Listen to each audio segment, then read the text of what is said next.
Resource Management. Nah, apa sih Project Human Resource Management itu? Merupakan proses yang dibutuhkan untuk mengefektifkan penggunaan dari orang-orang yang terlibat dalam suatu proyek. Adapun prosesnya itu terdiri atas organizational planning, lalu staff acquisition dan team development. Kunci untuk manage people itu menurut psikologis dan manajemen teori ialah pertama, motivasi terbagi atas intrinsik dan ekstrinsik, kemudian influence dan power, dan terakhir ialah effectiveness. Menurut Abraham Maslow,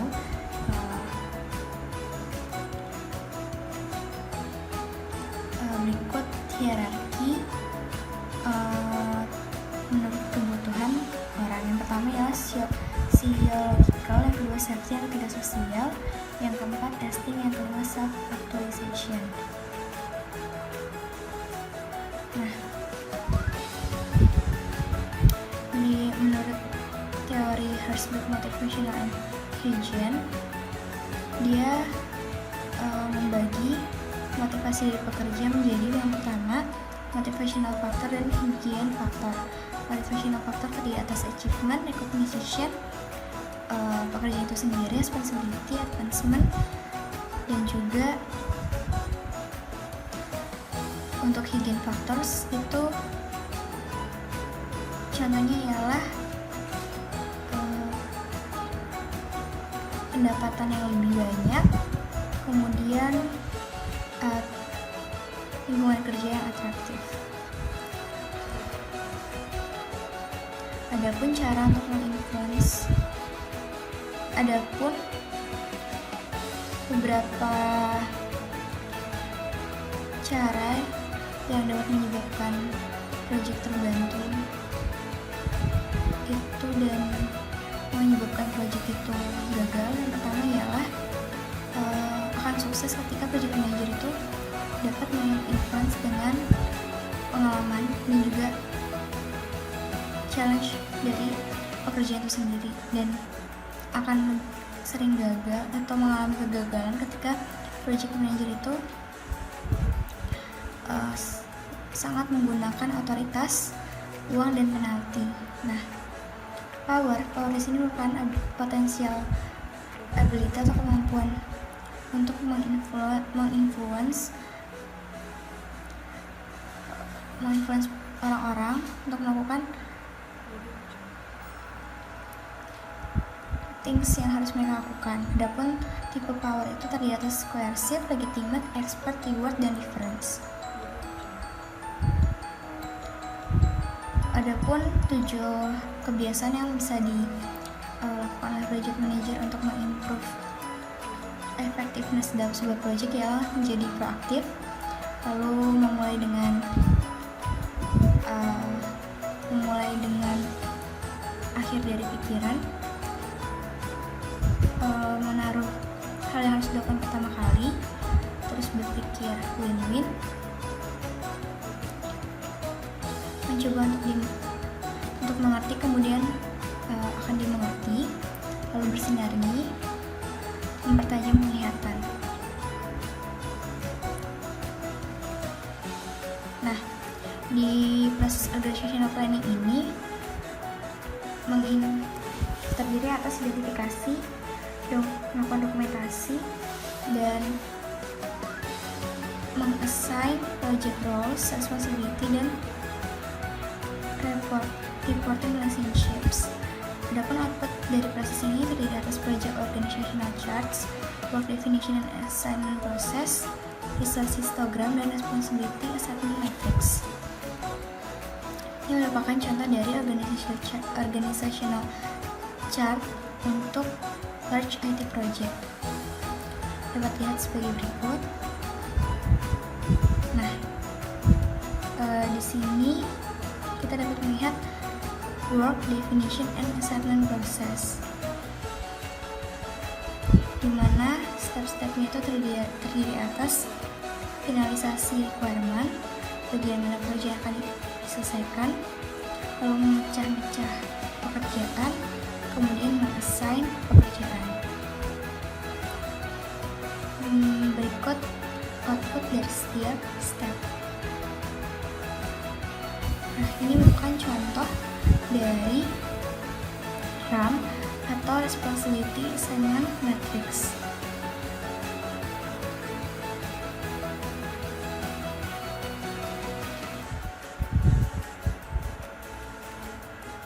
Nah, ini merupakan contoh dari RAM yang menunjukkan roles dari setiap stakeholder.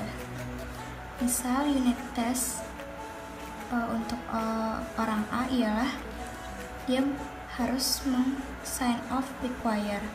Lalu untuk sistem test untuk orang C ialah dia accountable yang menghitung untuk yang user acceptance test. Untuk orang yang E ialah dia melakukan review. Nah, ini merupakan contoh dari chart Rachi, di mana terdapat list dari aktivitas, kemudian grup A, grup B, grup C, grup D, grup E. Di sini merupakan orang-orang yang terlibat dengan R itu responsibility, kemudian A itu accountability, C itu consultation, dan I itu inform. Berikut histogram sampel untuk resource. Jadi untuk Januari dibutuhkan 4 orang, di mana dibutuhkan 1 manajer, 2 business analyst, dan 1 programmers. Pada bulan Juni dibutuhkan 1 manajer, 1 business analyst, 1 programmers, dan 1 technical writers. Kemudian pada proses acquisition, di sini kita melakukan merencanakan staffing dan hiring prosedur. Lalu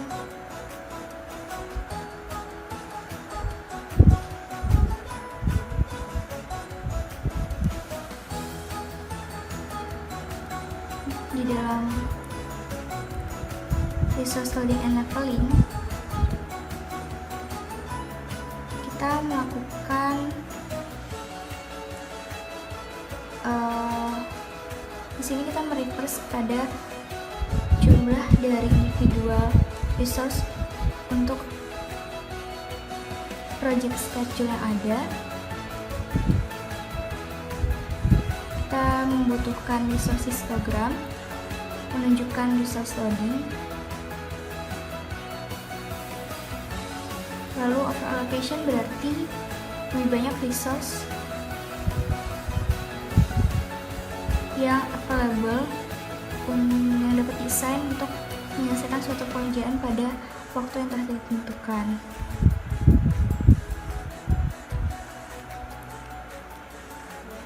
Resource leveling ini merupakan teknik untuk menyelesaikan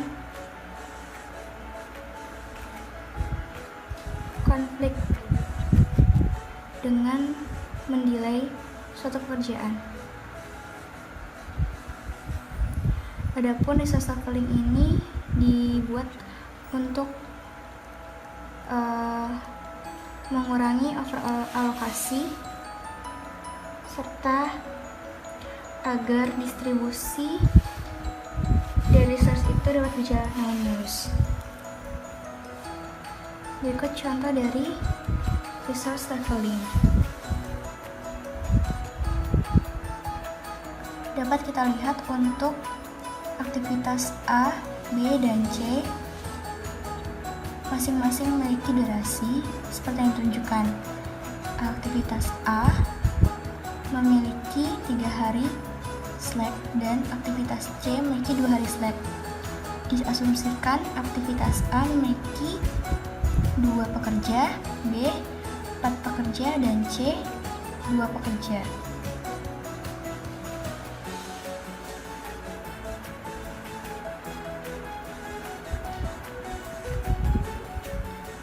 Pada gambar yang pertama menunjukkan penggunaan dari resource bila aktivitas dilakukan pada hari pertama, dan pada gambar kedua menunjukkan penggunaan resource jika aktivitas C didelay selama 2 hari. Yang terakhir adalah proses team development.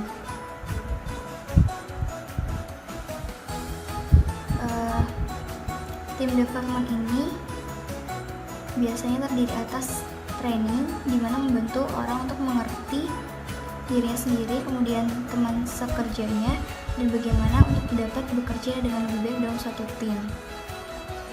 Di tim development ini sangat penting karena biasanya teamwork itu menentukan apakah suatu project itu dapat diselesaikan dengan sukses atau tidak.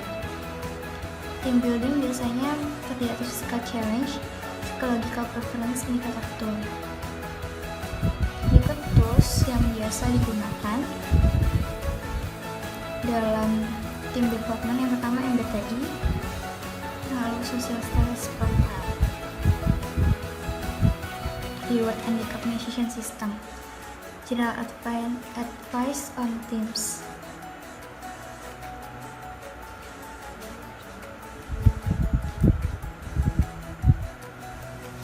Di sini kita dapat melihat resource usage view dari Microsoft Project, di mana untuk setiap resource atau orang kita dapat melihat pekerjaan yang harus mereka kerjakan beserta lama waktu mereka bekerja, serta alokasi waktu di setiap bulannya, berapa lama mereka harus bekerja.